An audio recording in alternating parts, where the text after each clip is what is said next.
We are world changers. Kingdom power. Heavenly Father, we have come before you this evening. We have come to exalt your name. We have come to worship you, our Father and our God. We have come to say, we love you. You are God. You are Creator. You redeemed us. You saved us. Thank you for your love. Thank you for your care. Thank you for all that you have been doing for us. We appreciate you in our lives. We love you. We love you. We have no any other God except you. You are the only one that we have. You are the only God that we have. Besides you, we have no any other God. The Bible says all other gods, they are the works of men. And you are the only living God. Father, we bless you. We adore your name, O Lord. We exalt your name, O Lord. We glorify your name. We magnify your name. The invisible God, the Almighty, the God that we couldn't see, but we can see your handiworks. Glory be to your name. Honor be to your name. Adoration be to your name. Thank you, Father. In Jesus' mighty name we worship. Amen. Father, we are in your presence this evening. We ask for your manifestation in our midst. We pray that everything we're going to do, you will manifest yourself. You will glorify yourself. Your presence shall be awesome in our midst. Thank you, Father, for in Jesus' mighty name we pray. Amen. People of God, I want to greet you. Good evening. I want to thank God for our lives. I want to thank God that on Sunday, last Sunday, we were able to fellowship together, a pleasant fellowship full of excitement, fellowship full of God's presence. So I want to thank God for that opportunity. And we want to believe that as time goes on, it will get better in the mighty name of Jesus. And I want to use this opportunity to tell those of us that couldn't make it that we have two services now.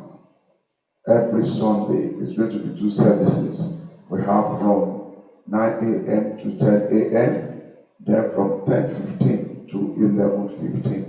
A part of these services. And God will bless you greatly in the mighty name of Jesus. Today's our midweek service. This is the time that we'll have enough time. Our Sunday service is just 1 hour, but our midweek service will have more time to preach the word of God. So please don't joke with our midweek service, but that you can watch it online. Please don't joke with it. It is well within the mighty name of Jesus. On Sunday, I spoke about the song of victory. I spoke about the song of victory. I can't go back because of my time. So you can talk to our media if you can get the message for Sunday. So the song of victory, and I used the children of Israel when they are at the brink of the Red Sea. God parted the Red Sea for them and they crossed over. God gave them victory over their enemies, the Egyptians. And after that, they sang a song of victory unto the Lord.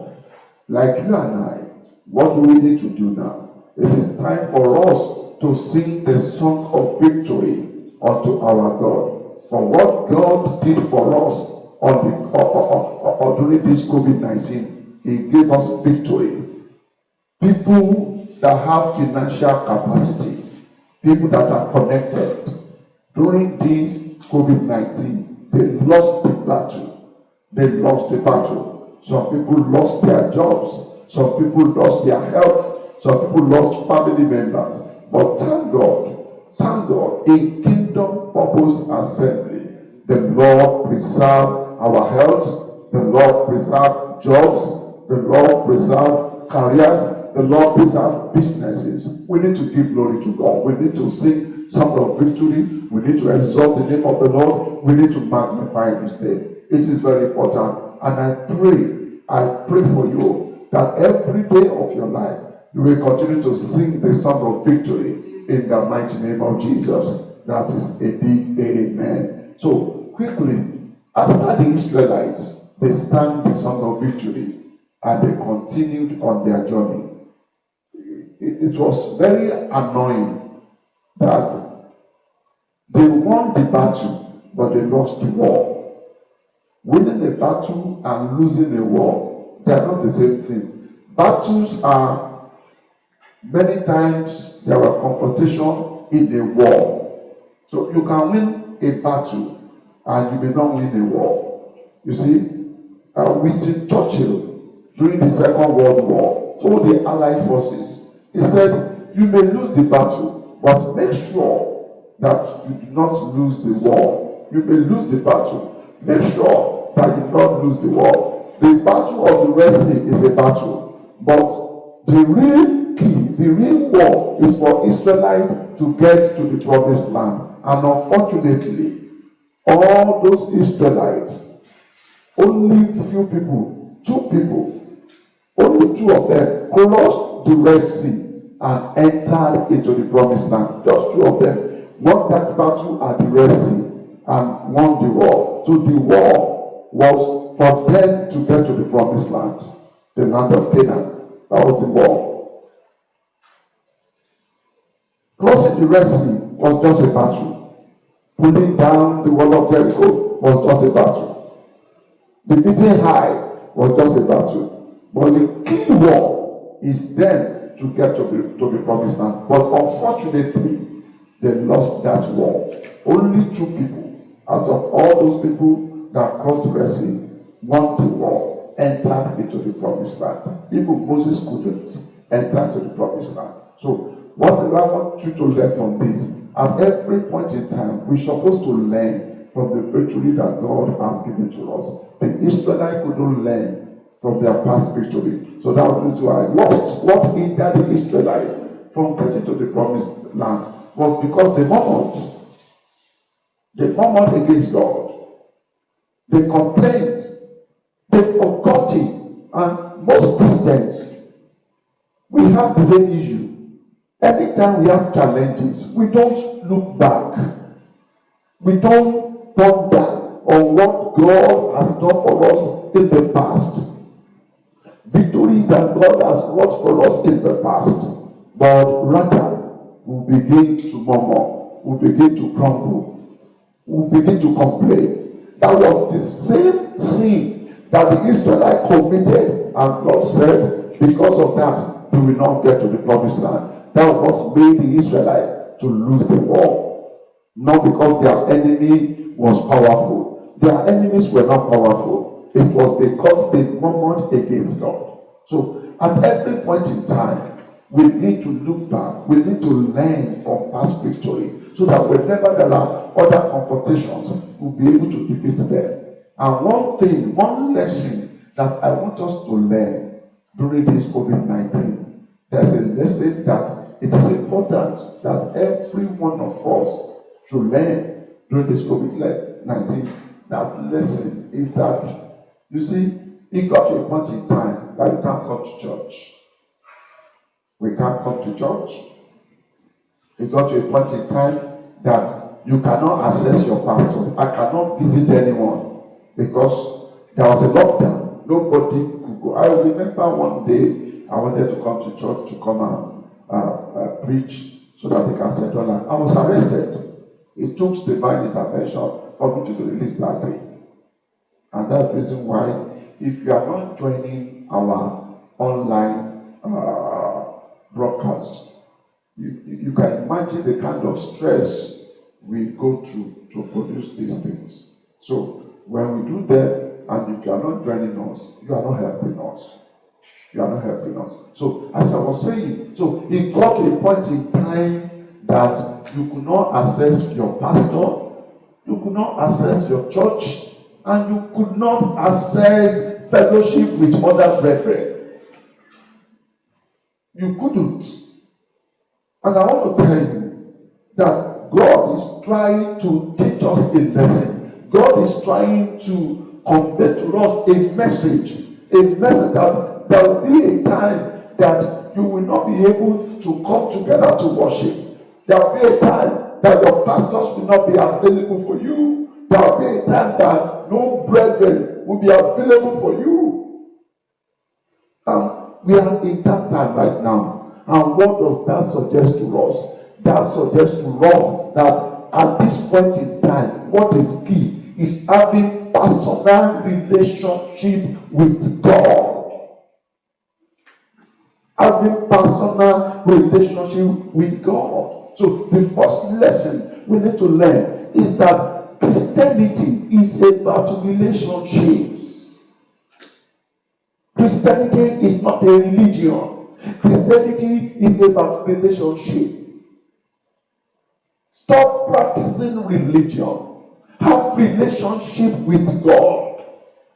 Have relationship with God.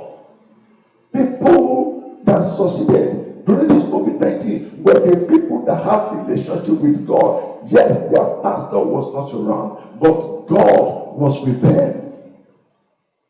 The only person that can be with you 24/7, he said, "Lo, I am with you always." You will not have your pastor with you always.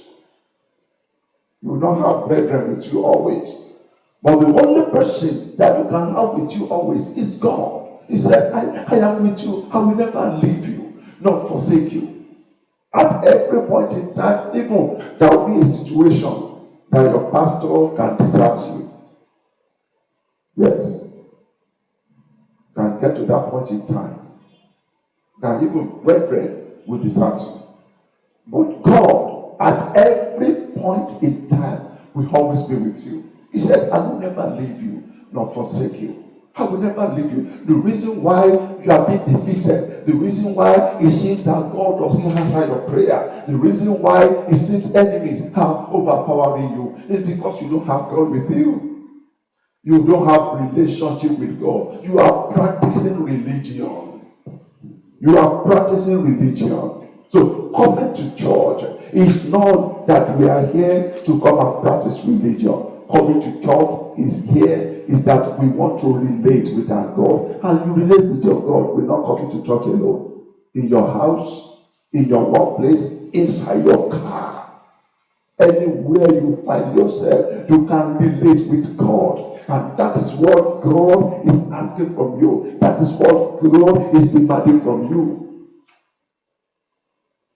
Religion will frustrate you. Religion will frustrate you. It will frustrate you. Let me tell you. Someone defined religion. He said, religion is a way created by man to get to God. Said religion is a way created by man to get to God. Now, this one we have different types of religion. We have Islam, Buddhism, Judaism, Taoism, Hinduist, traditionalist. We have them. So it's a way devised by man to get to God. But unfortunately, there's no way. There's no way, no man-made religion that can take you to God. No man-made way that can take you to God. But God says Christianity is a way of God coming to man. When God saw the frustration of man coming to him, he now said, if you can't get to me, I will come to you. And that's what God did through the Lord Jesus Christ. The Bible says his name is Emmanuel. What does that mean? God within us. Woo! God within us. So religion is a way that man are using to try to get to God. So that reason why in religion, that reason why when you are when you are practicing religion, when you come to church, we can see your mood of worship. You are coming to church with fear. You are coming to church with fear. But people that have relationship with God, oh, they are coming to church with faith. They are coming to church with boldness. In Hebrews chapter 4, verse 16, the Bible says, let us come before the Lord to the throne of grace with confidence, with boldness, with boldness, with boldness, with boldness. So let us come to the presence of God with boldness because we are God's friend. Hey, that was a plan of God for us. He wants to make us his friend. And that was his plan initially. You see, Jesus came to restore us back to Eden. Jesus came to do what? To restore us back to Eden. What happened in Eden? In Eden, God made Adam his friend. There was intimacy in Eden between God and Adam. They had intimacy. It was the same thing that God is planning for us, to have intimacy with us. He wants us to become his friend. Let us read the Bible in the book of John chapter 15 verse 15. John chapter 15 verse 15.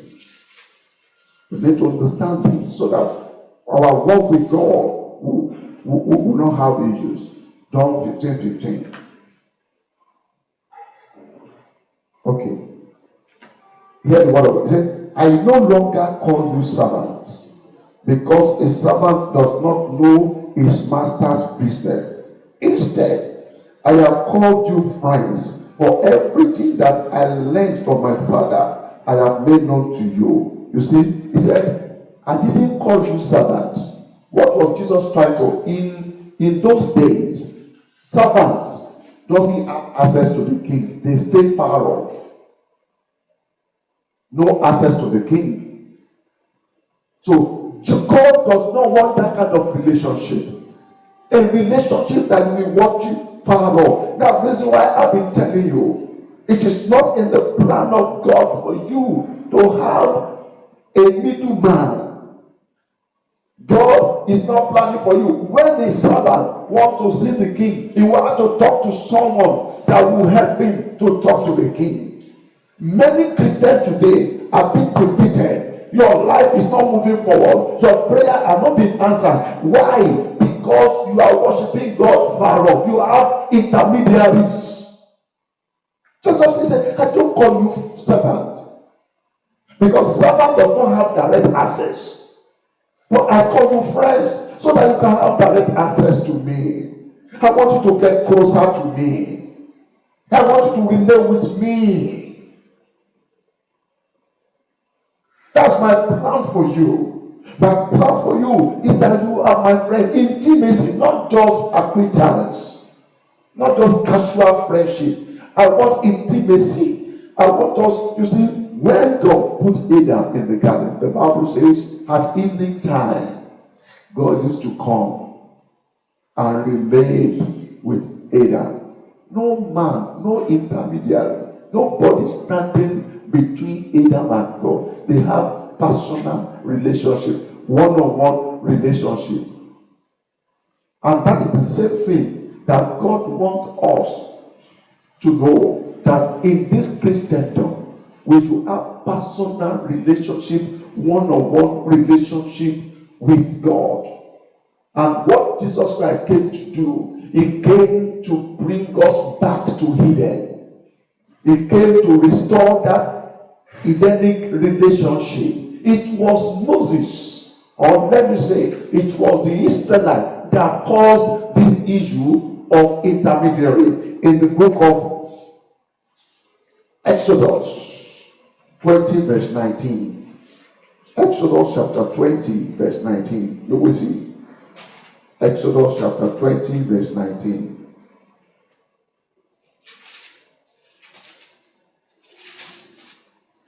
2019.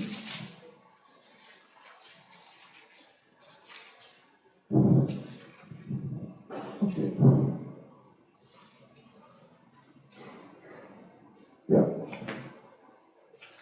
And the children of Israel said to Moses, speak to yourself, and we will listen. Speak to us yourself, and we will listen. But do not have God speak to us, or we will die. God told Moses, call the Israelites to me. I want to speak to them. So when they came, but when they heard God speaking in thunder, they were afraid. And they went to Moses. They said, Moses, it is better that you stand between us and God. What we are going to do is that you will go to God.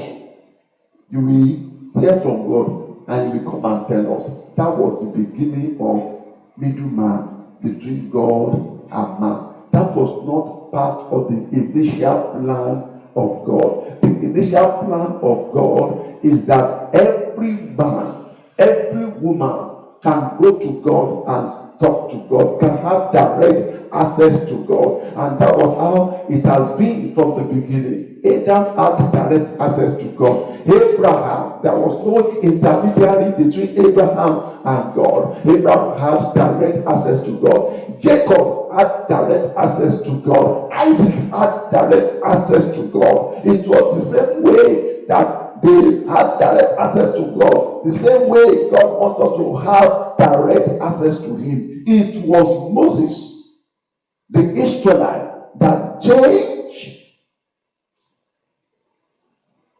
to someone standing between God and man. And that was the process until when Christ came. When Christ came, Christ changed that process. Now, this is why He was telling them, don't worship God from afar.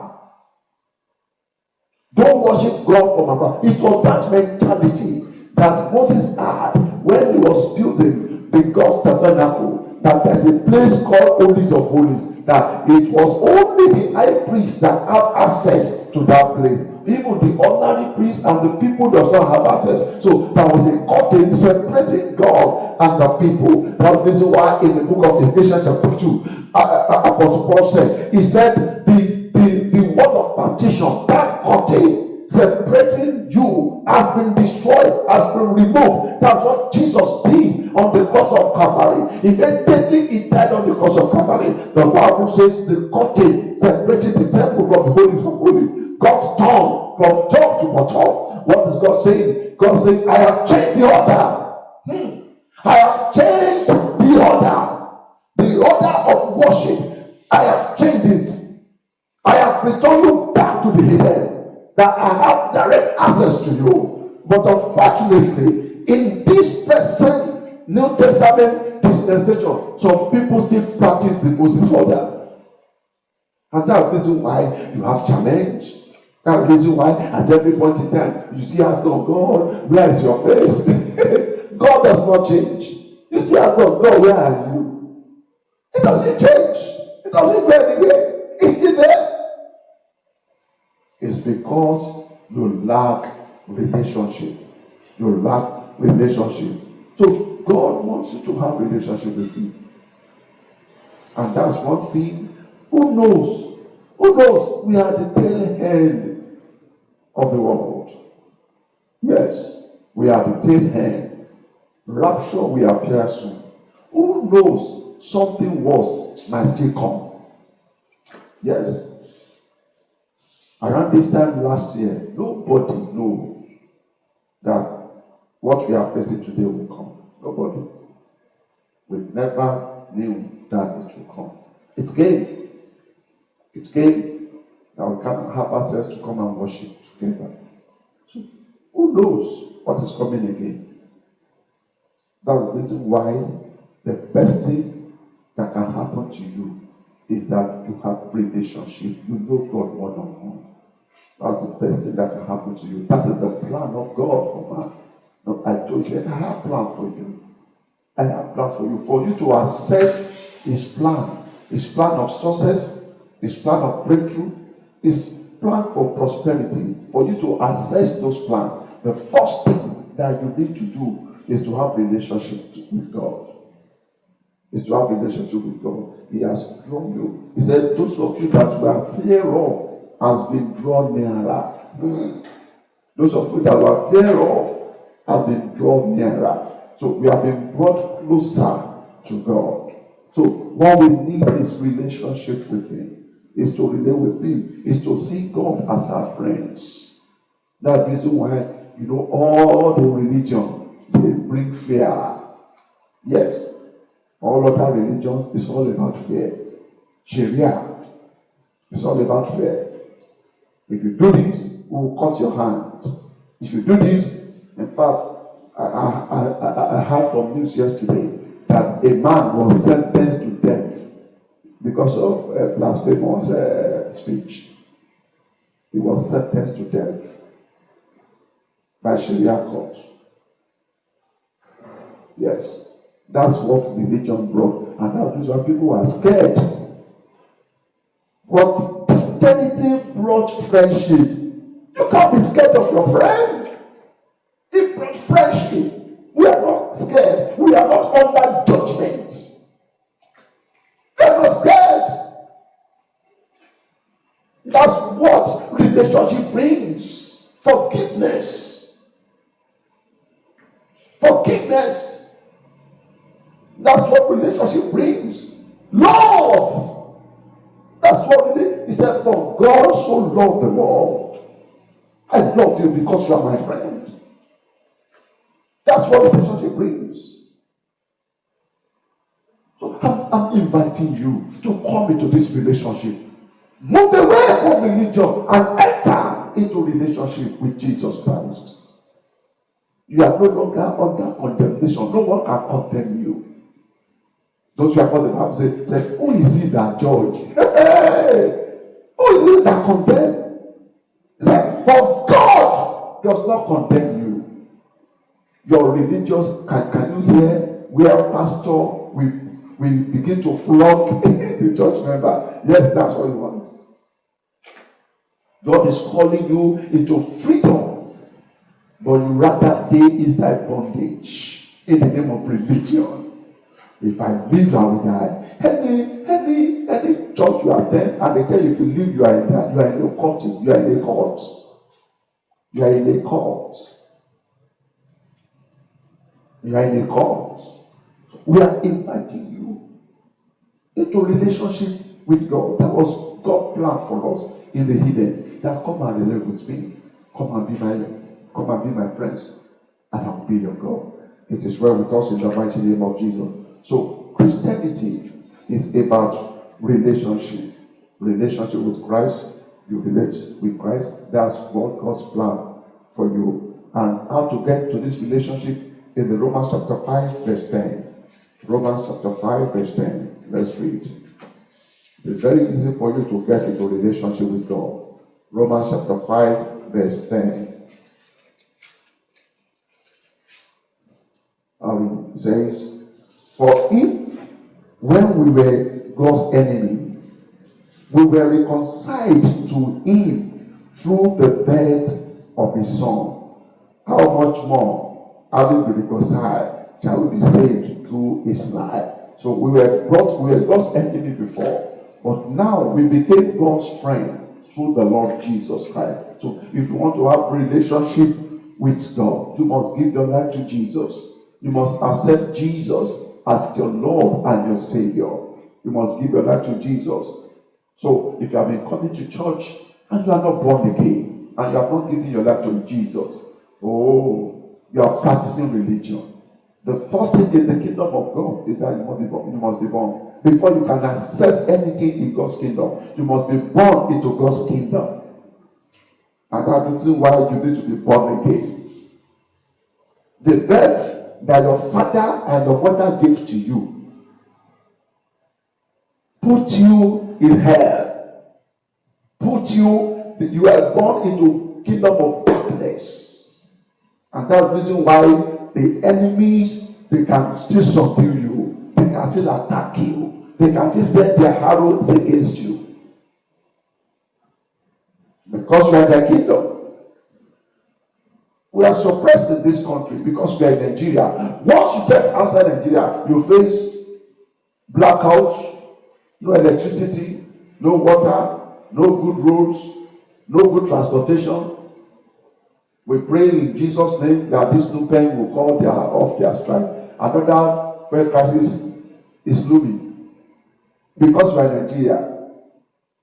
You cannot be in Nigeria and you move to America and you are thinking about the blackout.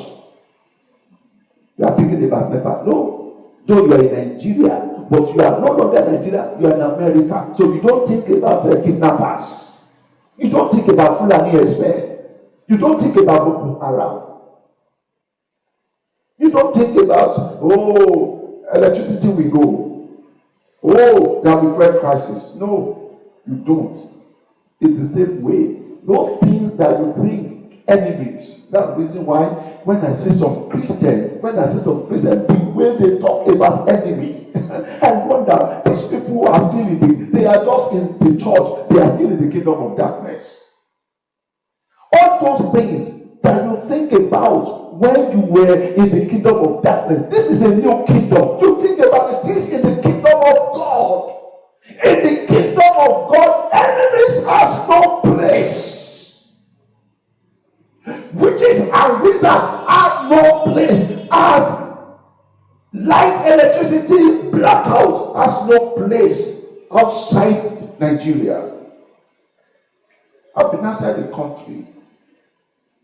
Even Ghana, when I traveled to Ghana, I didn't experience blackout. I didn't. So we need to begin to change our mentality.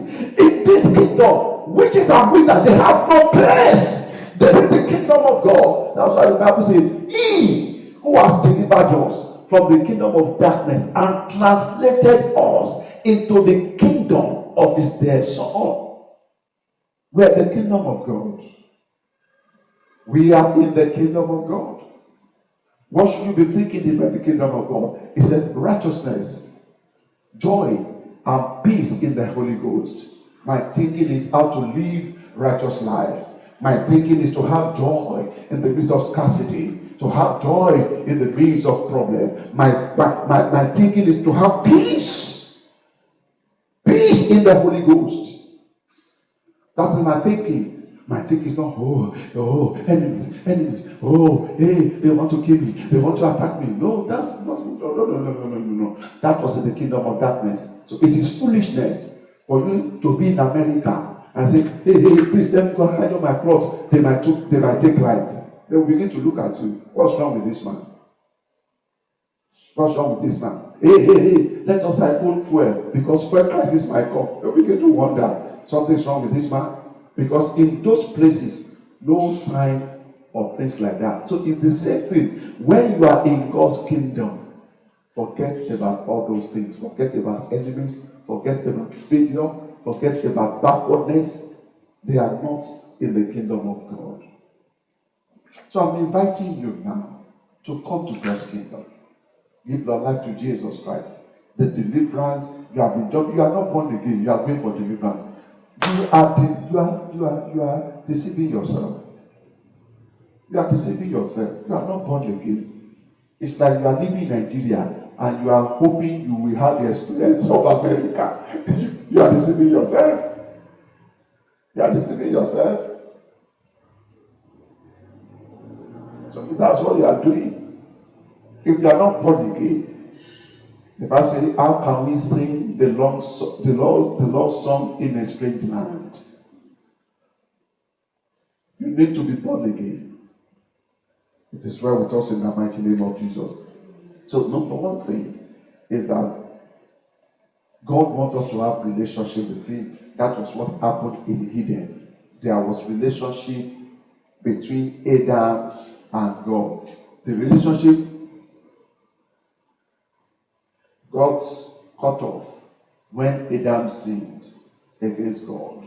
And the relationship was restored when Jesus Christ died for us. So I will tell us, let's go back to Eden. Let's continue with our personal one-on-one relationship with God.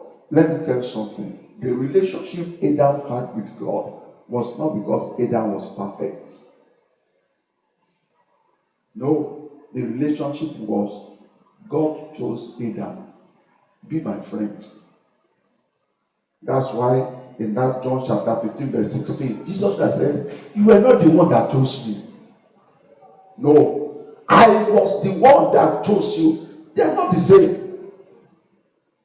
They are not the same. If you choose a friend, if you how will I put it? If you linger, you do so many things to befriend someone, that person will have upper hand because you are the one that want to befriend.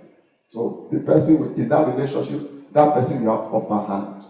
So Jesus Christ was saying, if you are the one that chose me, I will have upper hand.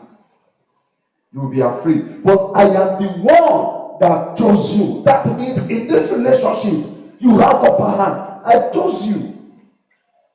It's like I'm the one. It's like when the guy is toasting the lady. The lady will do shakara, the lady will do all sorts of things.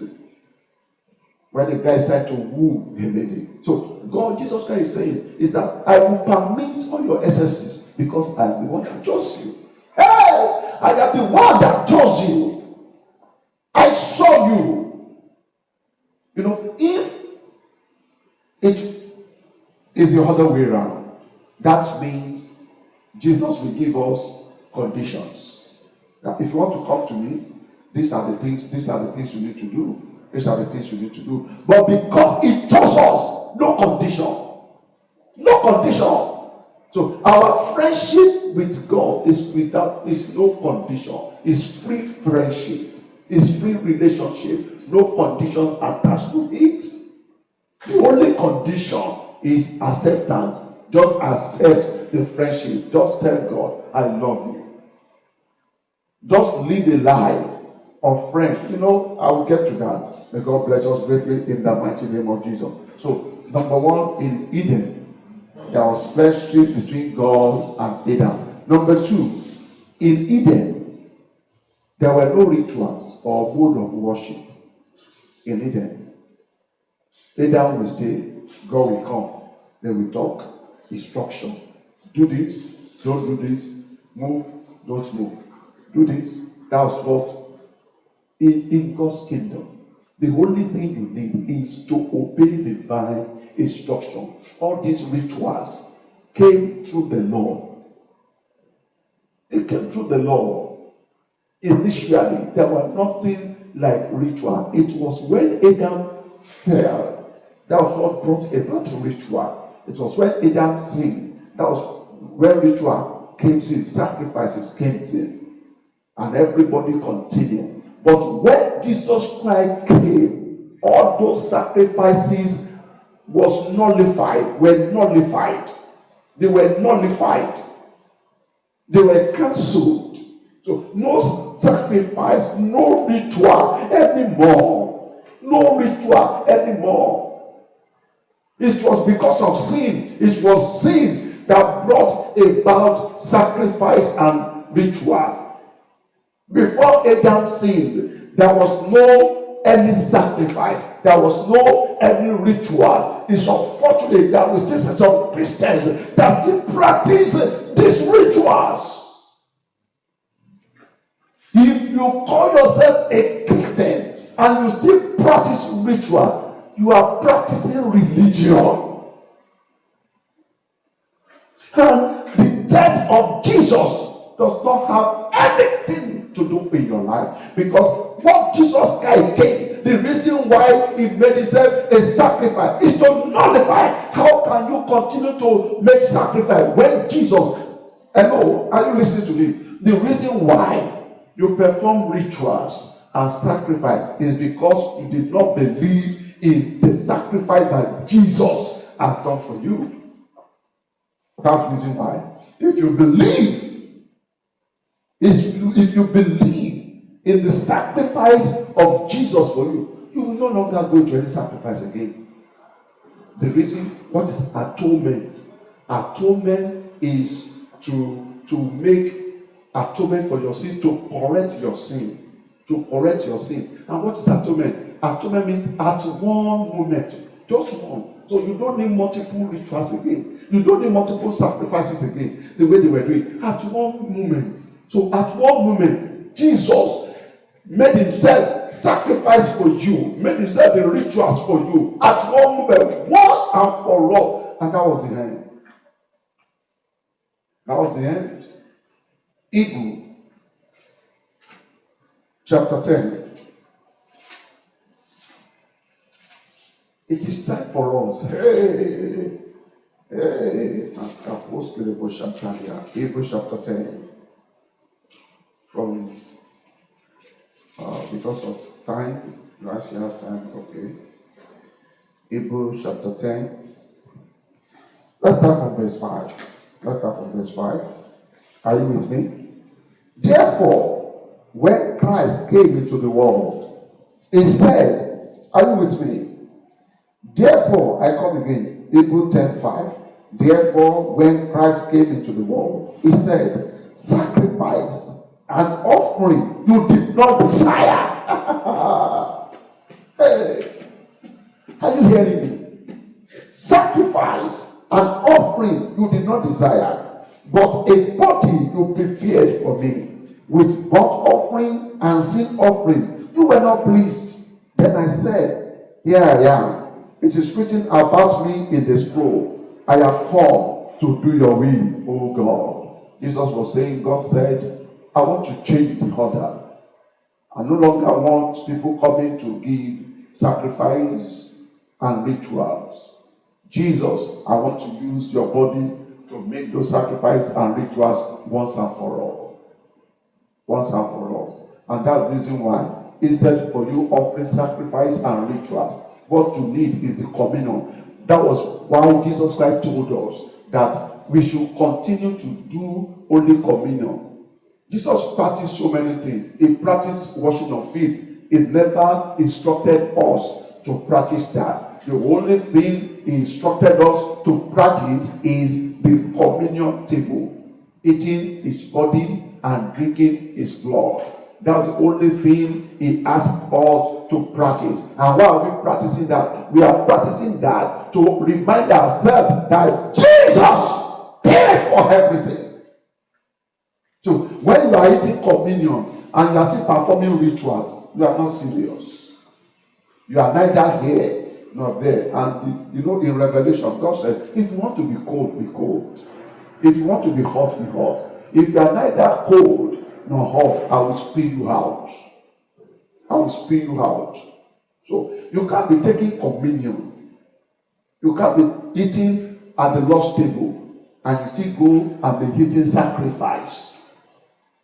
You still eat rituals. They tell you that they brought one thing, you are looking from your village, that you should concoction from your village.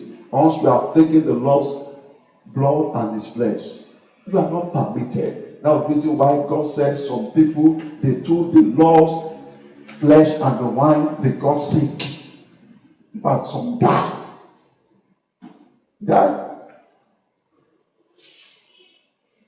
That is the risk you are putting yourself when you are partaking from the Lord's table and you still go to eat rituals. You still go to take a concussion made for you. That's what you are practicing. The blood of Jesus is enough. It's enough. That's why we overcame them by the blood of the Lamb and by the testimony of our mouth. The blood of the Lamb, the blood of Jesus is enough. How can you place side by side the blood of Jesus and the blood of animal? Or even the blood of human being? None of them can stand side by side by the blood of Jesus. It is well with us. Verse 8. First he said, sacrifices and offerings, burnt offering and sin offerings, you did not desire, nor were you pleased with them.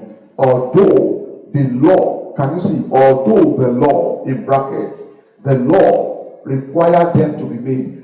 All those sacrifices were required by the law. We are no longer under the law. If you are still practicing the law of Moses, you are a Judaist, you are not Christians. Judaism is the practice of the law of Moses. You are not a Christian. You are not a Christian. He said, then he said, here I am. I have come to do your will. He said, aside the first established, that is the first testament. He set them aside for the second. And by that will, we have been made holy. By the blood of Jesus, we have been made holy. You see, were you surprised that even when the Israelites, after their sacrifices, they still commit sin? Why? Because the blood of animals cannot deliver you from sin. Yes. The blood of the animal, even the blood of man. Because all these bloods have been contaminated. A criminal cannot go to court to bail a criminal. You want to bail someone, and they say, what are you doing? You say, you're a armed robber. They say, okay, no problem. Even the two of you, you go and join the person you want to bail. So that's the reason why no man can save any other man. The only man that can save is Jesus Christ, because the only man that ever lived and no stain. No stain. They couldn't see anything to hold on to. The only man that lived that couldn't see anything to hold on to. Jesus Christ. It is well with us in the mighty name of Jesus. Verse 11. Day after day, can you hear? Every priest stands and performs his religious duties. Again and again, again and again. He offers the same sacrifices again and again. Every year on yearly basis, some people they offer sacrifices, some people monthly basis, weekly basis, some people every day they offer sacrifices. He said, listen carefully, which can never take sin away. Which can never take sin away. All their sacrifices can never take sin away. But when these priests had offered for all time and one sacrifice at one moment, just one for sins, he sat down. You see, what does that mean? It is when you have finished your job, that's when you sit down. Most of you are sitting down, but me, I'm standing up because I am working. By the time I finish what I am doing, I will sit down. So Jesus Christ sat down. Why? Because he has finished. Oh my God. I pray that Holy Spirit will reveal these revelations to you this morning, so that we know the benefit of our relationship. He said, I have finished it once and for all.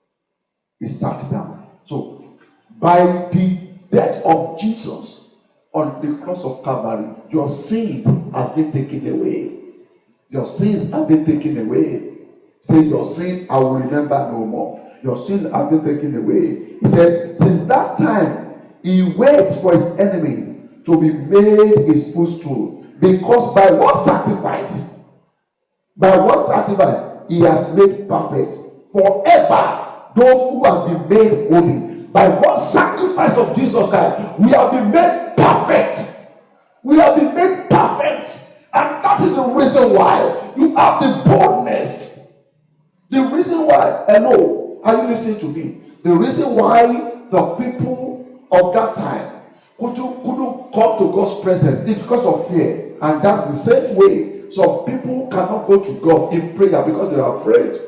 Anytime they want to go to God, oh, I have sinned. Oh, I have sinned. Oh, I have sinned. That is why they cannot pray. So they rather call their pastor that they think their pastor is perfect. Not that your pastor is better than you. It is that your pastor has knowledge than you, knows God more than you. And every good pastor will rather direct his members to God, will rather teach his members on how to relate with God than standing between them and God. Such pastors is taking his member back into the Old Testament mode of worship. Yes. That's what that pastor is doing. In Ephesians chapter 4, I'll get there. I'll soon close. It says, because by one sacrifice, he has made perfect forever. By what Jesus Christ did, he has made us perfect forever. Our perfection is not in what we do. Our perfection is in what Christ did for us forever. Forever. for a certain time, forever. Say, those who have been made holy, those who have been made holy are perfection in Jesus Christ. It's in Jesus Christ. So the more you relate with Jesus, the more you become perfect. Are you listening to me? Religion, rules and regulation cannot make you perfect. Imagine, with all those religion, they will say, if you do this, we will cut your hand. And yet, people will still do it. People are supposed to be afraid that if I do this thing, they will cut me. Do you want your heart to be cut? If I do this, they will kill me. Do you want to be killed? People don't want to be killed. They don't. But because all those rules and regulations cannot deliver them, they cannot bring about perfection. Imagine, during the time of Moses, they said on the Sabbath day, nobody should go out. And yet, people disobeyed. And they were killed. I pity one young guy that just went out because he wanted to eat, to pick sticks. He was caught.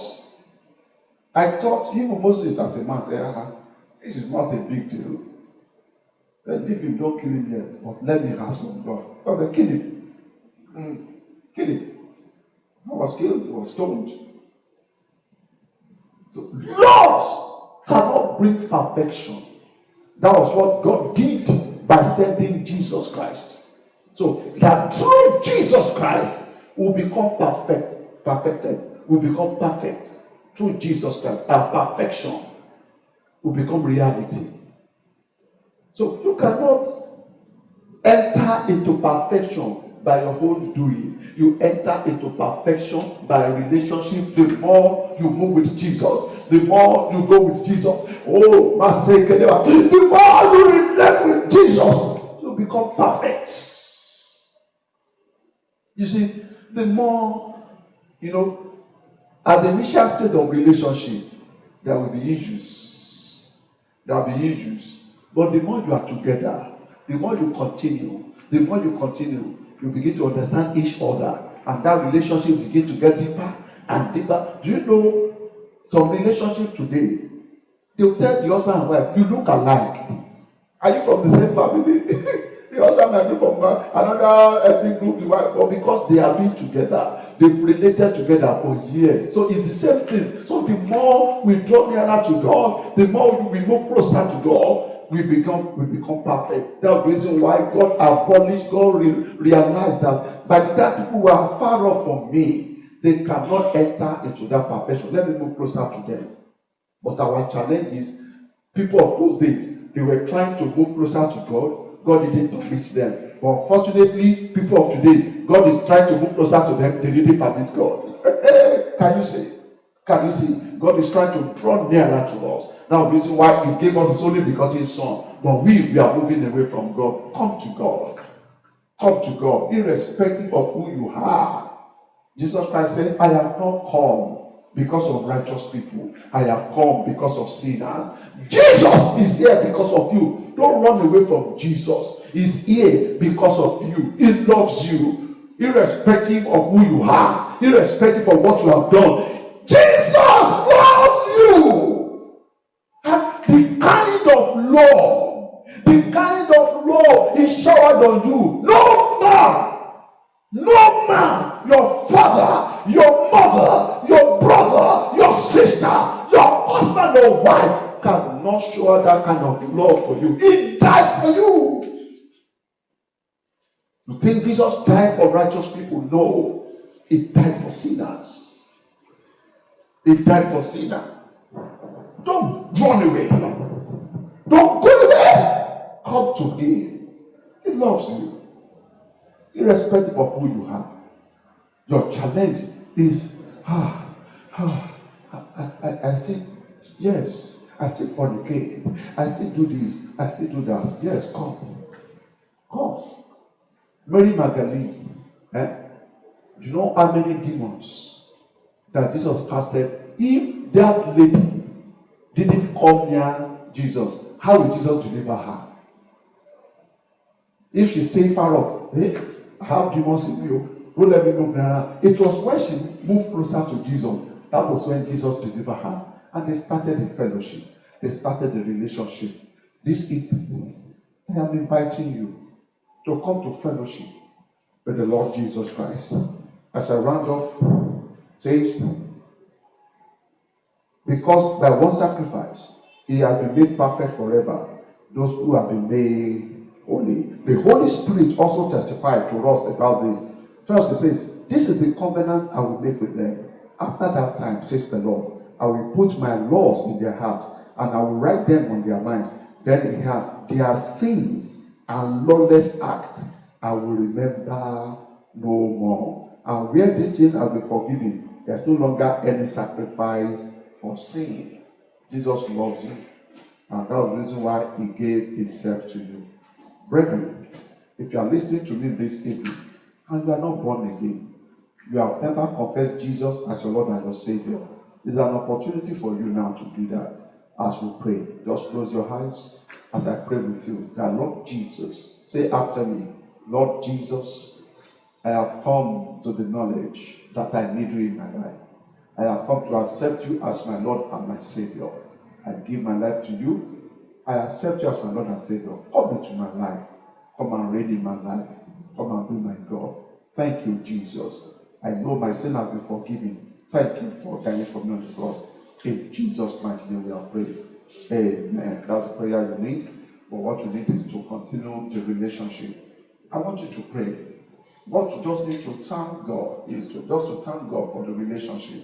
That Father, for your love for me, I thank you. Thank you for this relationship. Thank you, Lord. Lord, I receive grace. I want to know you more. I want to know you more. I want to walk with you more. I want to relate with you more. I love you. I love you. Oh, I love you. Mase karamo santalia. Mari barako sotolia. Marakes ketebo shantalia. Mare baba sotole makaskatalia. I love you, Jesus. Oh, come and take control of my life. Oh, I want to know you more. Everything in my relationship with you, I come against them in the mighty name of Jesus. I come against worldliness. I come against act of the flesh in the mighty name of Jesus. Thank you, Father. In Jesus' mighty name we have prayed. Amen. Amen. Wow, what a wonderful message this morning. In fact, as I was preaching the message, I was blessed. I was blessed myself. What a revelation. Don't worry. Jesus wants you to come as you are. So the more you are closer to Jesus, the more you be like him. So don't go away. Come. He loves you. It is well with you in the mighty name of Jesus. Quickly, you see, I told you one of the advantages of communion is, I say, by his blood. That's when we become perfect. As you take the communion by the blood of Jesus, it draws you to that perfection. It washes your sins away. So the sacrifice that people were making that day for the remission of their sins, that's what we are doing through the blood and the flesh of Jesus Christ. So as we are taking it, that's why Jesus told us to do it continually. But the more we take it, the more we remind ourselves that Jesus has died for me. His blood has washed my sins away. It is well with us in Jesus' name. Can we go to the communion? Let us begin to thank God. Let's thank him for his death on the cross of Calvary for us. Heavenly Father, we thank you for your death on the cross of Calvary. Thank you for saving us. Thank you for dying for us. We bless your name, O Lord. Thank you, Jesus. Thank you for your blood, for the remission of our sins. Thank you, Father. Because of your blood, we are delivered from the power of sin. Sin shall no longer control us. Thank you, Lord. In Jesus' name we pray. Count the flesh and the blood.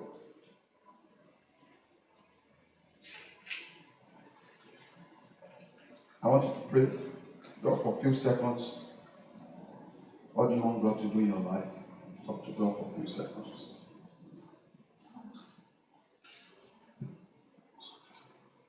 In Jesus' mighty name we have prayed. Amen. Quickly before we close, our announcement. Thank God we started our service last Sunday. It was awesome service. So I want to invite you this Sunday our service. First service 9 to 10. Second service 10:15 to 11:15. Just one now. So I want to invite you, please make sure you come and God bless you. I'll continue this message. Make sure you come and God bless you greatly in the name of Jesus. As we give our offering, you can pay to our Kingdom Purpose Assembly Fidelity Bank account 401-001-2722. You see it on the slide. So let's give our offering, our tithe, and as we give, God bless you greatly in Jesus' name. And I want to encourage you. You can see that we are doing a lot of things in the church. We have changed our roof and our background. We are still working on them. We still want to paint. We still need more lights. So you can join them. I can buy one light. It's just 10,000 naira. I can buy paint for the painting of the church. So don't say there are some people. You need to be blessed. You need to be blessed. The reason why anytime you see need in the house of God is because God wants to bless some people. Are you not amazed that these people that has been giving all this time, they are still the one giving? It shows that their life is getting better. Join them, no matter how small. For this project, someone has given us 300,000, 200,000, 100,000, 50,000. Someone gave 5,000. So no matter how little, okay, I'm paying this. I'm joining one people so that we can buy this light. It's just 10,000 naira because we still need like 10 or so. So God will help you and God will bless you in Jesus' name. Amen. So be part of the progress in the church of God and God will continue to bless you. So on Friday, our vigil, join us as we pray. Our prayer yesterday was powerful. So Monday, we still continue to pray. Also on Friday, our vigil between 12 midnight and 1 a.m. Thank you. God bless you. Can we share the grace together? May the grace of our Lord Jesus Christ, the love of God, and sweet fellowship of the Holy Spirit be with us now and forevermore. Amen. Surely, God's goodness and mercy shall follow us all the days of our lives, and we shall dwell in the presence of the Lord forever and ever. Amen. Peace.